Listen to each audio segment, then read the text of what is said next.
Guárdanos, Señor, en este día para alabarte y bendecir tu nombre, darte el poder y la gloria, admirando el esplendor de tu presencia. Que tu Espíritu esté entre nosotros para limpiarnos las lágrimas y devolvernos las sonrisas, para seguir caminando de tu mano hacia la utopía de otro mundo posible. Guárdanos, Señor, en este día para disfrutar tu palabra, la oración, las canciones y el abrazo de los hermanos. Que tu Espíritu Santo nos guíe en esta reunión y tu amor nos guarde hoy y siempre. Amén.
Te damos las gracias, Señor, Dios nuestro, por poder estar unidos para celebrar tu presencia en nuestras vidas, en nuestro mundo.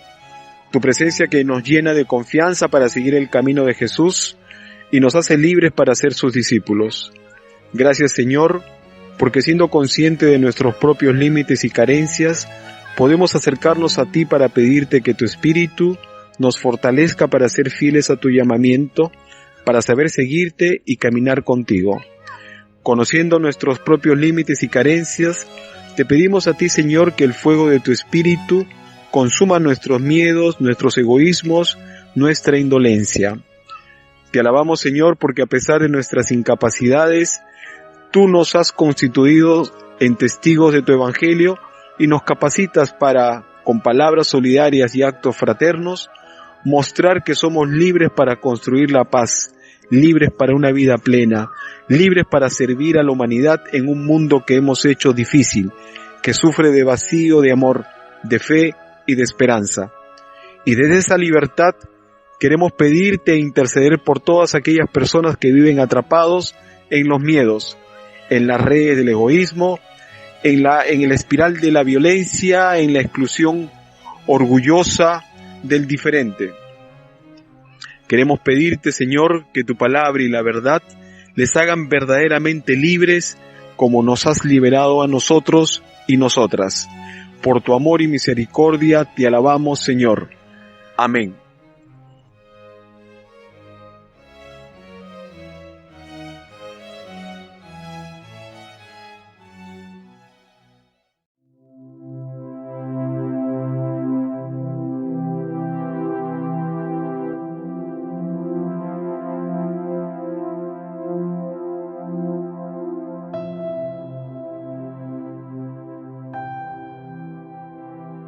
Cuida, oh Dios, de mí, pues en ti busco protección. Yo te he dicho, tú eres mi Señor, mi bien, nada es comparable a ti. Los dioses del país son poderosos, según dicen los que en ellos se complacen, los que aumentan el número de sus ídolos y los siguen con gran devoción. Jamás tomaré parte en sus sangrientos sacrificios. Jamás pronunciaré sus nombres con mis labios. Tú, Señor, eres mi todo. Tú me colmas de bendiciones, mi vida está en tus manos. Primoroso lugar me ha tocado en suerte, hermosa es la herencia que me ha correspondido. Bendeciré al Señor porque Él me guía y en lo íntimo de mi ser me corrige por las noches. Siempre tengo presente al Señor, con Él a mi derecha nada me hará caer. Por eso, dentro de mí, mi corazón está lleno de alegría.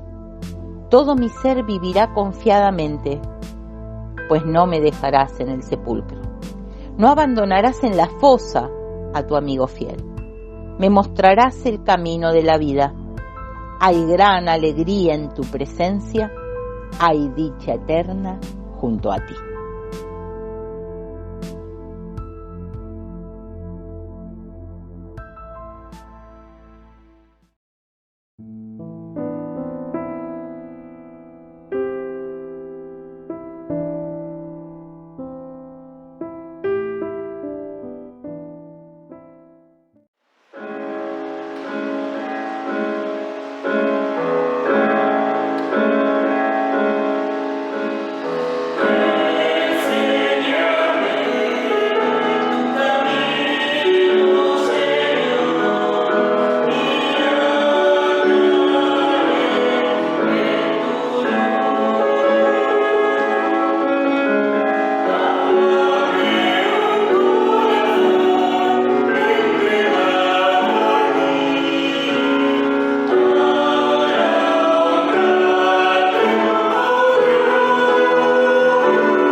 Cuando ofrecía el sacrificio, Elcaná repartía raciones a Penías y a todos sus hijos e hijas, mientras que daba una sola ración a Ana, pues aunque era su preferida, el Señor la había hecho estéril. Su rival la provocaba para humillarla, porque el Señor la había hecho estéril. Y todos los años sucedía lo mismo. Cuando subían al santuario del Señor, la insultaba de igual manera, y Ana lloraba y no comía. Su marido Elcaná le decía: Ana, ¿por qué lloras y no comes? ¿Por qué te entristeces? ¿No valgo yo más que 10 hijos? Una vez, después del banquete ritual en Silo, Ana se levantó. El sacerdote Elí estaba sentado a la puerta del santuario del Señor. Ella, llena de tristeza, suplicó al Señor llorando a lágrima viva y le hizo esta firme promesa: Señor del universo, si prestas atención a la humillación de tu esclava, si me tienes en cuenta y no me olvidas, si me concedes un hijo varón, te prometo que te lo entregaré de por vida y que nunca se afeitará la cabeza. Elí, por su parte, observaba los labios de Ana, que no cesaban de orar al Señor. Como hablaba para sí, moviendo los labios, pero sin alzar la voz, Elí creyó que estaba borracha y le dijo: ¿Hasta cuándo te va a durar la borrachera? arroja el vino que tienes dentro. Ana le respondió: no es eso, Señor, es que soy una mujer desgraciada, pero no he bebido vino ni alcohol, solo desahogaba mis penas ante el Señor. No me tomes por una desvergonzada, si me he excedido al hablar, lo he hecho abrumada por mi dolor y mi desgracia. Elí le dijo: vete en paz, y que el Dios de Israel te conceda la gracia que le has pedido. Ana respondió: que tu servidora cuente con su favor. La mujer se marchó, comió y cambió de semblante. A la mañana siguiente madrugaron, adoraron al Señor y regresaron a su casa en Ramá. Elcaná se acostó con Ana, su mujer, y el Señor se acordó de ella. Ana quedó embarazada y, pasado el tiempo debido, dio a luz un hijo al que puso de nombre Samuel, explicado: al Señor se lo pedí.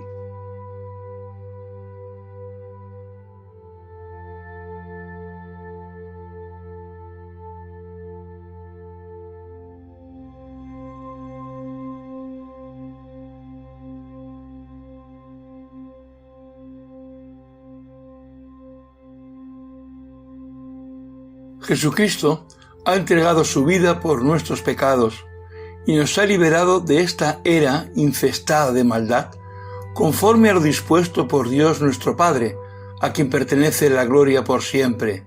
Amén. No salgo de mi asombro. Hay que ver con qué rapidez habéis desertado de aquel que os llamó mediante la gracia de Cristo y os habéis pasado a otro mensaje. ¿Qué digo otro? Lo que pasa es que algunos os desconciertan intentando deformar el mensaje evangélico de Cristo. Pero sea quien sea, yo mismo o incluso un ángel venido del cielo, el que os anuncie un mensaje diferente del que yo os anuncié, caiga sobre él la maldición. Os lo dije en otra ocasión y os lo repito ahora. Si alguien os anuncia un mensaje distinto al que habéis recibido, caiga sobre él la maldición. ¿A quién pretendo yo ahora ganarme? ¿A quién busco agradar? ¿A Dios o a personas humanas? Si todavía tratase de seguir agradando a personas humanas, no sería siervo de Cristo.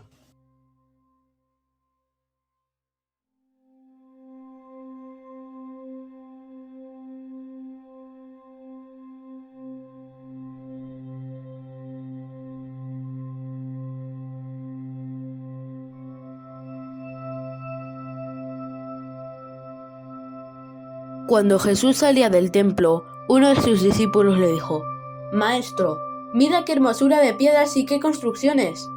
Jesús le contestó: ¿ves estas grandiosas construcciones? Pues de ellas no quedará piedra sobre piedra. Todo será destruido. Estaba Jesús sentado en la ladera del Monte de los Olivos de cara al templo, cuando Pedro, Santiago, Juan y Andrés le preguntaron aparte: Dinos cuándo sucederá todo eso y cómo sabremos que esas cosas están a punto de realizarse. Jesús les contestó: Tened cuidado de que nadie os engañe, porque vendrán muchos en mi nombre diciendo: Yo soy, y engañarán a mucha gente. Cuando oigáis noticias de guerras y rumores de conflictos bélicos, no os alarméis. Aunque todo eso ha de suceder, todavía no será el fin. Se levantarán unas naciones contra otras, y unos reinos contra otros, y por todas partes habrá terremotos y hambres. Estas calamidades serán solo el principio de los males que han de sobrevenir. Mirad por vosotros mismos. Os entregarán a las autoridades y os golpearán en las sinagogas. Por causa de mí os llevarán ante gobernadores y reyes para que deis testimonio delante de ellos. Pues antes del fin ha de ser anunciada a todas las naciones la buena noticia de la salvación. Cuando os conduzcan para entregaros a las autoridades, no os preocupéis por lo que habéis de decir. Decid lo que en algún momento os sugiera Dios, porque no seréis vosotros quienes habléis, sino el Espíritu Santo.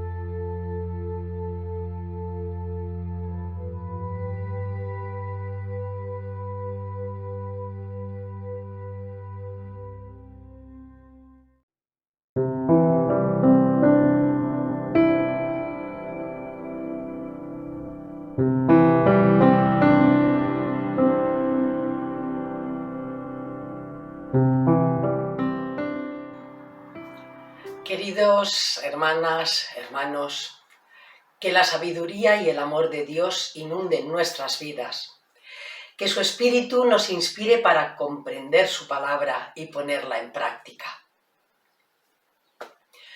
El texto que hemos leído hoy en la epístola es un texto muy fuerte, ¿eh? Menuda frase. Caiga sobre él la maldición. Es muy fuerte, ¿no? Y no la dice una sola vez, sino que la repite, refiriéndose a quien desconcierta, confunde, distorsiona, deforma el mensaje evangélico de Cristo. Caiga sobre él la maldición. No parece una frase inspirada por el amor, y sin embargo es precisamente el amor, la compasión hacia los que son confundidos por los que pervierten el mensaje evangélico, lo que hace hervir la sangre y lleva a pronunciar una frase así. ¿Recordamos las palabras de Jesús, esta seria advertencia que recogen los 3 evangelios sinópticos? A quien sea causa de pecado para uno de estos pequeños que creen en mí, más le valdría que lo arrojaran al fondo del mar con una piedra de molino atada al cuello. Esto nos muestra cuán grave es inducir a otros al error, desviarlos del buen camino que habían iniciado. Muy grave, sí, y por desgracia muy fácil inducir a otros al error, incitar al mal, apartar del buen camino. Y son muchos los que así actúan, ya sea movidos por su propio convencimiento erróneo, por su fanatismo, ya sea movidos por un claro interés económico o de poder, que suelen ir unidos, o por envidia, por egoísmo o cualquier otra clase de mal. Y porque son muchos, y porque resulta tan fácil persuadir, convencer del error, a nosotros, sus discípulos, Jesús nos advierte: tened cuidado de que nadie os engañe. Este consejo de Jesús, tened cuidado de que nadie os engañe, no nos invita a ser desconfiados para no ser víctimas de un timo o de una estafa. Por supuesto, actuar con sensatez, con cautela, para no caer en las garras de los timadores y de los estafadores es algo bueno, es correcto. Pero de lo que Jesús habla es de algo que está en otro plano. El engaño al que se refiere es una forma de entender el mundo que, si nos convence, nos aleja del mundo según la voluntad de Dios. Este engaño viene muchas veces de forma muy sutil y va calando en las personas sin que se den cuenta. Muchas otras veces viene vestido de religiosidad, de patriotismo o de lógica. Vestidos de religión pura y verdadera y apelando a las escrituras sagradas, es que habían persuadido a los Gálatas, a quienes Pablo escribe, para apartarlos del evangelio de la salvación en Cristo. El disgusto de Pablo es muy grande. Y la carta a los Gálatas, además de una contundente afirmación de fe, es una carta dura contra los que pervierten el evangelio y en la que trata a sus destinatarios, los cristianos de Galacia, sin contemplaciones por haberse dejado convencer para volver a las antiguas costumbres. Vamos a detenernos un momento en los primeros versículos que hemos leído hoy en el Evangelio. Antecedentes. Jesús y sus discípulos han llegado a Jerusalén. Por el camino les había ido instruyendo acerca de cómo sería el reino de Dios, los nuevos modelos de relación entre las personas y con Dios.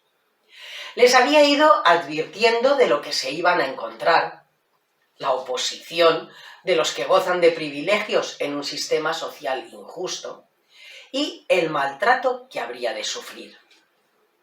De hecho, desde que están en Jerusalén, los jefes de los sacerdotes y los maestros de la ley están buscando la manera de matarlo, porque lo que Jesús enseña socava las bases de su poder.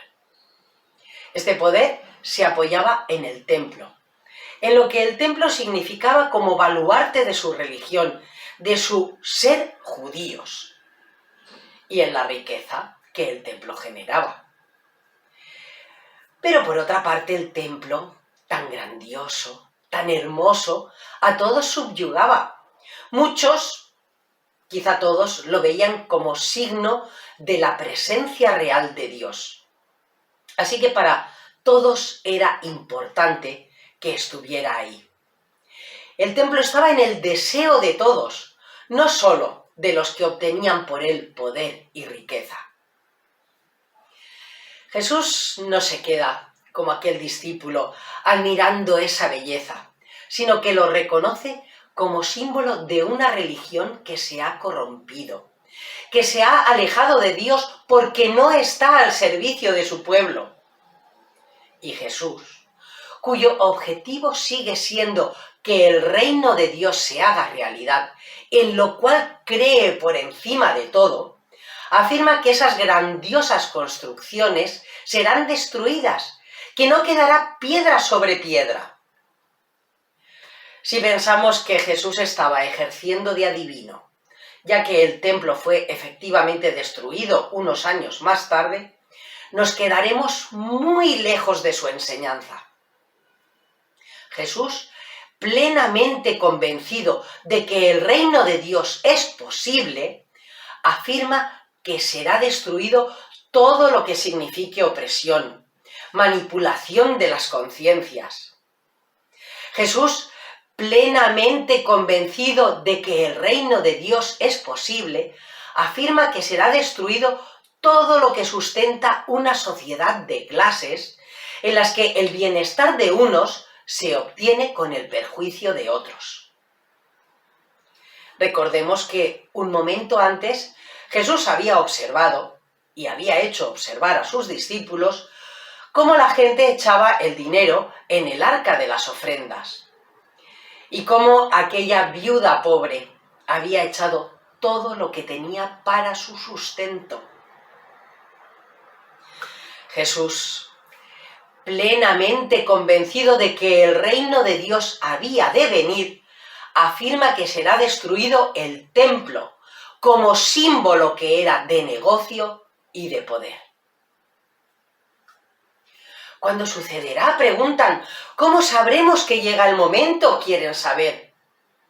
A lo que Jesús responde: tened cuidado de que nadie os engañe.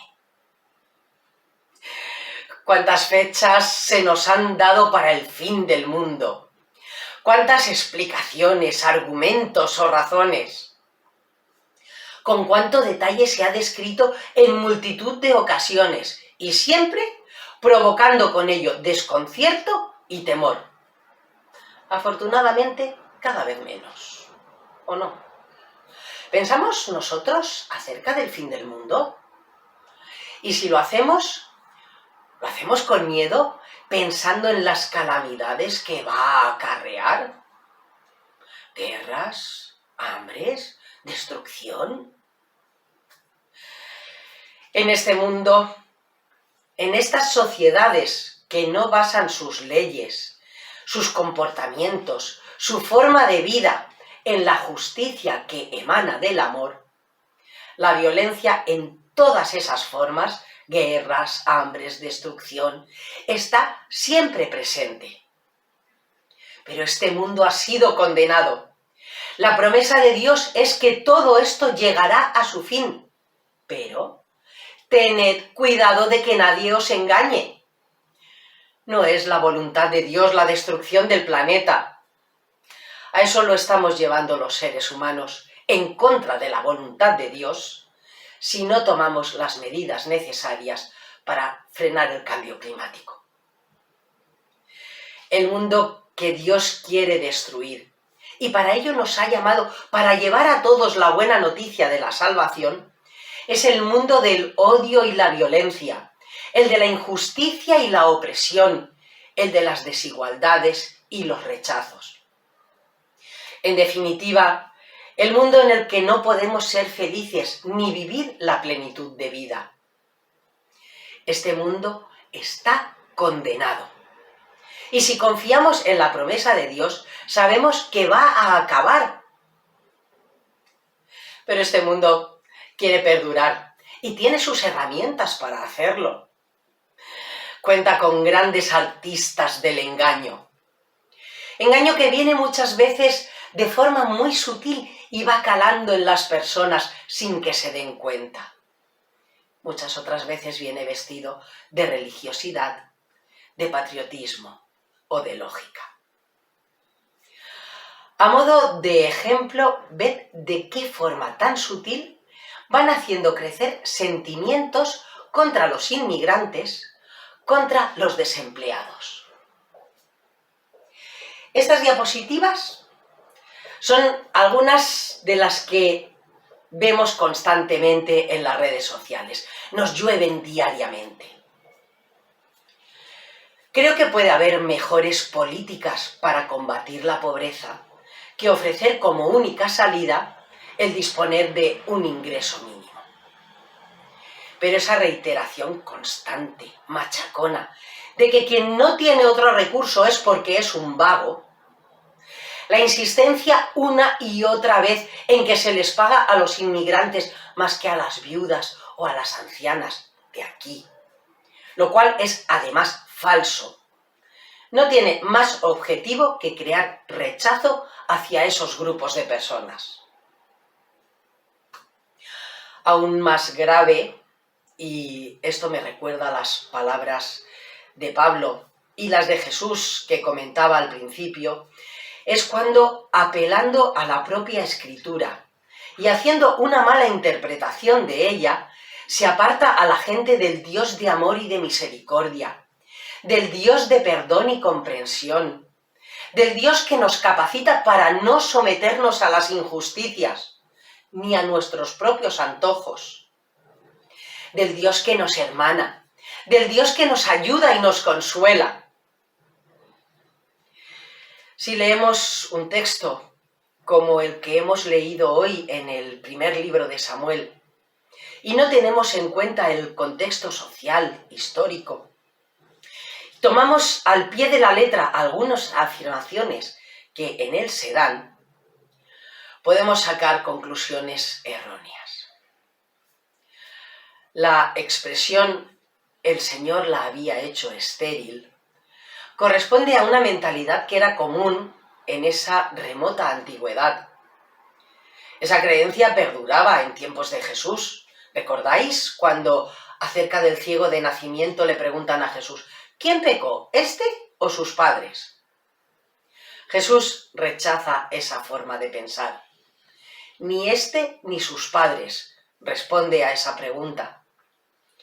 Jesús rechaza esa idea de que Dios determina que alguien sufra una enfermedad, una discapacidad o la esterilidad.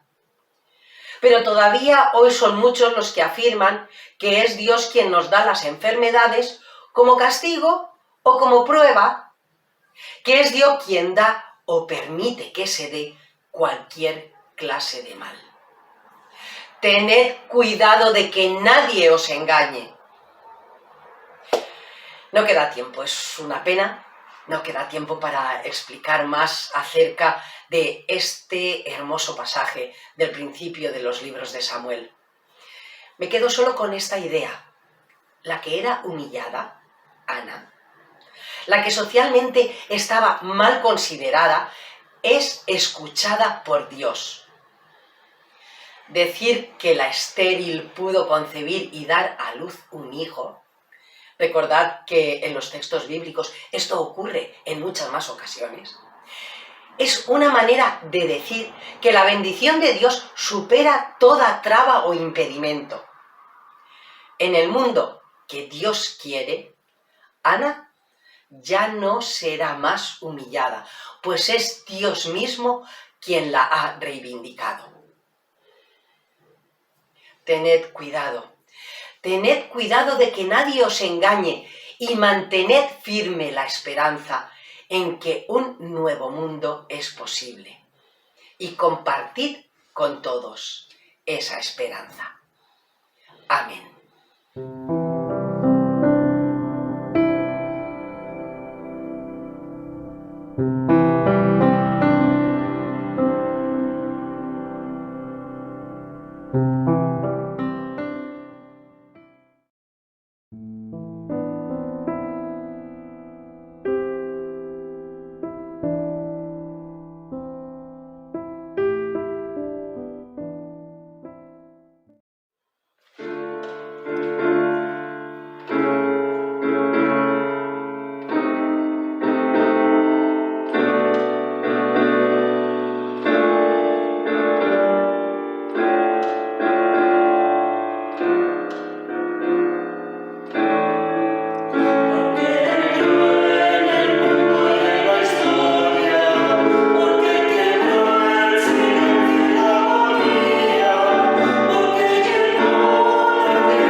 Creo en Dios, creador de todo lo que es bueno, que me ama con un amor mayor que el de un padre, y cuida de mí con mayor ternura que la de una madre. Creo en Dios, que se encarnó en Jesucristo, amigo más cercano que un hermano, que comparte conmigo llanto y aliento. Creo en el Espíritu Santo, tierno consolador, que enjuga las lágrimas de mis ojos y me inspira en los labios una sonrisa.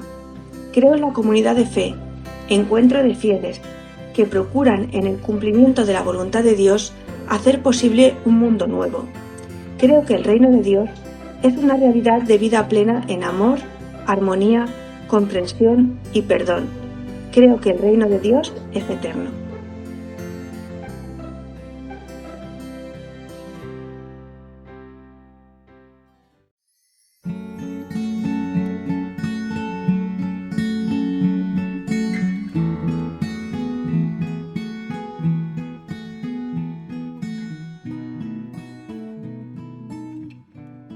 Señor, queremos dejarlo todo y seguirte.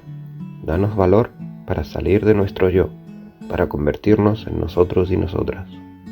Señor, queremos dejarlo todo y seguirte. Danos fe para abandonar lo seguro y alimentar la sorpresa y la utopía de cada día.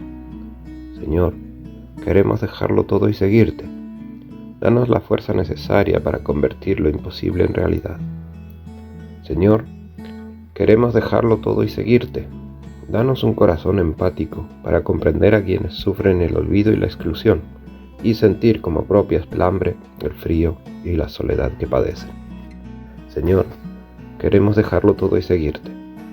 Danos el fuego de tu palabra para defender el derecho y la justicia. Señor, queremos dejarlo todo y seguirte. Danos la determinación y firmeza para no abandonar tu camino, estrecho y difícil, pero cargado de esperanza y vida eterna.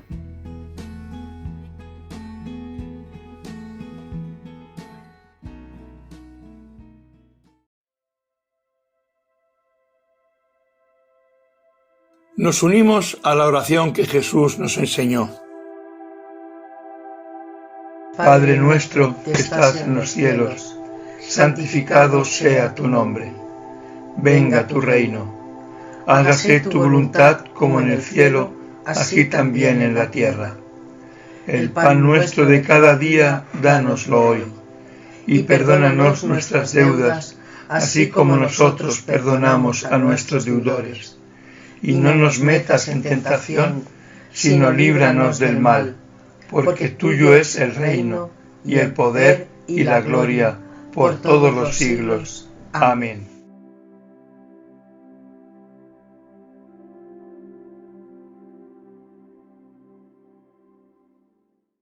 Presentamos nuestras ofrendas al Señor, conscientes de nuestra responsabilidad con Dios y su Iglesia, y guiados por el Espíritu en el sentimiento de entrega y solidaridad.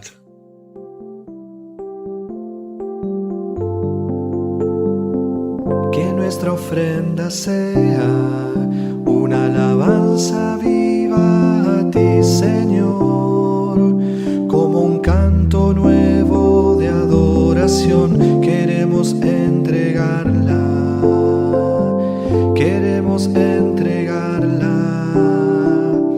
Que nuestra vida sea como una ofrenda buena en tu altar, como aroma suave de puro amor. Queremos entregarnos, queremos entregarnos.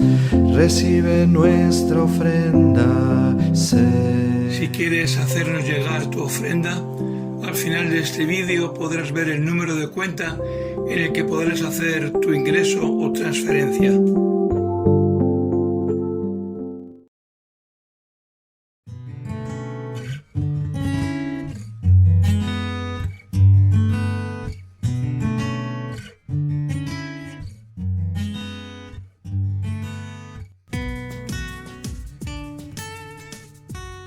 Mantengamos fielmente la esperanza que profesamos, porque quien ha hecho la promesa es fiel.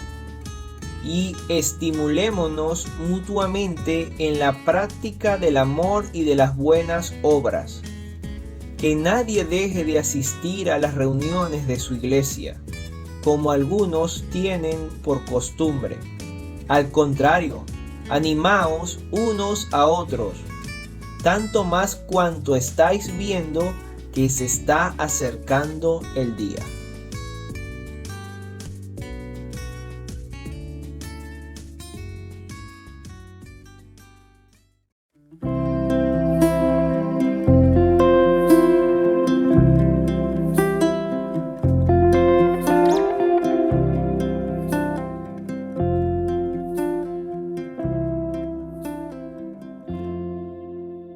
Que Dios Padre haga de nuestras vidas un poderoso y llamativo haz de luz. Que Dios Hijo nos dé frutos perennes. Que el Espíritu de Dios rocíe nuestras vidas y enternezca nuestros corazones. Amén.